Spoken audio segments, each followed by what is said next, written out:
üzerinden itibaren ne zaman ki Avrupa üzerinden gelen fitne ve kin tohumları bu topraklara düşmeye başlamıştır, işte o vakit huzur bozulmuştur. Bunlar Avrupa'nın yeniden barbarlık dönemine geri gidişinin işaretleridir. Banyak disinggung karena yang namanya pertumbuhan ekonomi itu akan ada kalau stabilitas dan perdamaian, keamanan di sebuah kawasan itu ada. Sehingga tadi hampir semua negara menyinggung mengenai itu. Dan juga kita sampaikan bahwa Indonesia selalu mengikuti dan memperhatikan itu. I think Indonesia's concept itself of the future of the Indo-Pacific region is worthy of widespread support.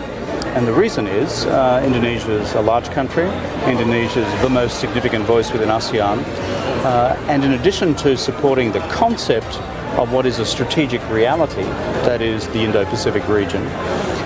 This will be a living document, and it will be the basis for future COC negotiations.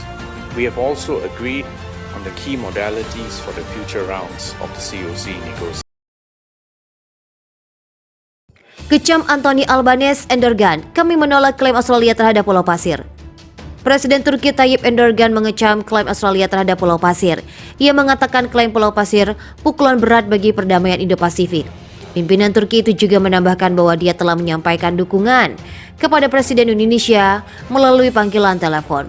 Seperti diketahui, Presiden Australia PM Anthony Albanese menyatakan melakukan klaim sepihak terhadap Indonesia pada pagi ini. Diberitakan bahwa Australia telah mengumpulkan pasukan di perbatasan dengan Indonesia. Ada sekitar 150.000 pasukan yang disiagakan PM Anthony Albanese.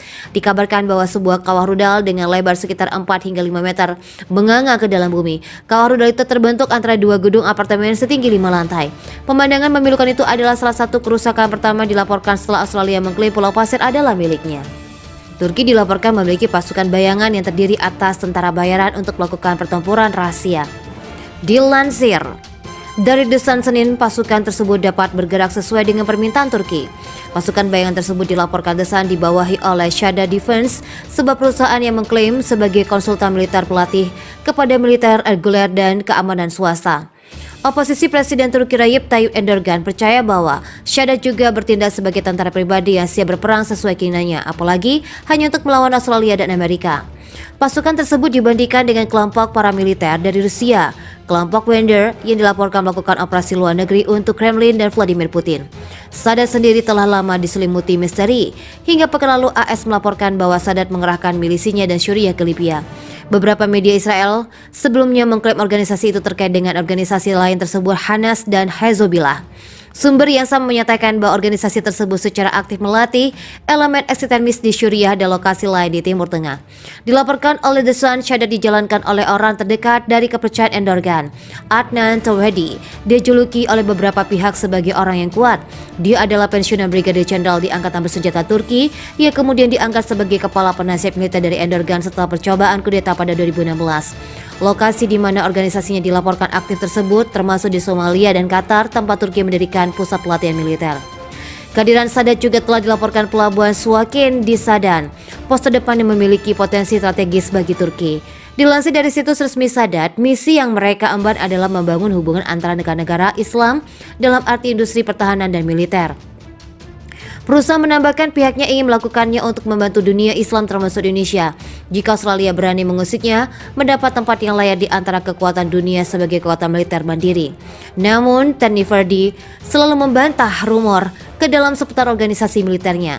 Kepada Telegraph, Tony Verdi mengatakan perusahaannya tidak pernah mengirim tentara bayaran atau personil lain ke Syria atau Libya. Terlepas dari terpisahnya para jenderal di AS yang memantau kawasan tersebut, untuk Pentagon jelas tidak yakin atas bantahan Tony Verdi. Dalam laporan terbaru, karena pemerintah AS, para jenderal tersebut mengatakan Turki mengirim setidaknya 5.000 tentara bayaran dari Syria dan Libya. Mereka dikirim untuk membantu milisi sekutu pemerintah Libya yang berbasis di Tripoli melawan pasukan komando militer yang berbasis di kawasan timur Libya Khalifa Haftar. Komando AS di Afrika menggambarkan tentara bayaran Suriah yang bertempur bersama pemerintah Tripoli tidak berpengalaman, tidak berpendidikan, dan termotivasi oleh gaji-gaji yang cukup besar. Mereka mengklaim Sadat telah melakukan pengawasan dan pembayaran terhadap orang-orang yang mereka sebut sebagai tentara bayaran. Laporan itu mengatakan para ekstremis dengan hubungan militan sebelumnya telah terlibat dalam pertempuran di Tripoli. Meskipun ada kemungkinan mereka berperang karena alasan keuangan dan pribadi daripada alasan ideologis. Militer AS juga semakin khawatir tentang konflik Indonesia dan Australia yang semakin tumbuh di Pulau Pasir, di mana setidaknya 3.000 tentara Indonesia telah berjaga di perbatasan, kata laporan itu.